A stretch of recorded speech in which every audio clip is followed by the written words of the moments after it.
اعوذ باللہ من الشیطان الرجیم بسم اللہ الرحمن الرحیم۔ ایک بار حضرت صلی اللہ علیہ وآلہ وسلم لوگوں میں بیٹھے ہوئے ان سے باتیں کر رہے تھے۔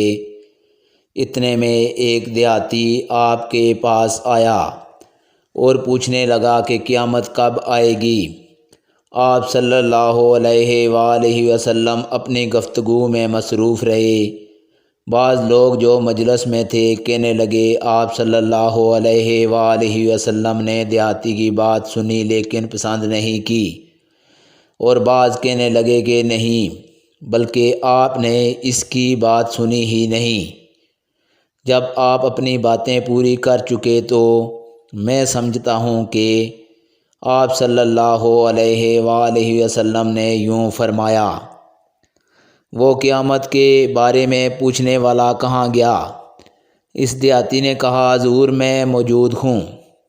آپ نے فرمایا کہ جب امانت دنیا سے اٹھ جائے تو قیامت قائم ہونے کا انتظار کر۔ اس نے کہا ایمانداری اٹھنے کا کیا مطلب ہے؟ آپ صلی اللہ علیہ وآلہ وسلم نے فرمایا کہ جب حکومت کے کاروبار نالائق لوگوں کو سونپ دیے جائیں تو قیامت کا انتظار کر۔ صحیح بخاری حدیث نمبر 59۔ عبداللہ بن عمر نے کہا ایک سفر جو ہم نے کیا تھا حضرت صلی اللہ علیہ وآلہ وسلم ہم سے پیچھے رہ گئے، اور آپ صلی اللہ علیہ وآلہ وسلم ہم سے اس وقت ملے جب عصر کی نماز کا وقت آن پہنچا تھا۔ ہم جلدی جلدی وضو کر رہے تھے، پس پاؤں کو خوب دھونے کے بدل ہم یوں ہی سا دھو رہے تھے۔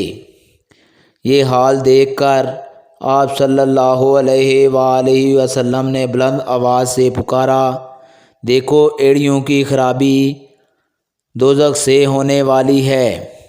2 یا 3 بار آپ صلی اللہ علیہ وآلہ وسلم نے یوں ہی بلند آواز سے فرمایا۔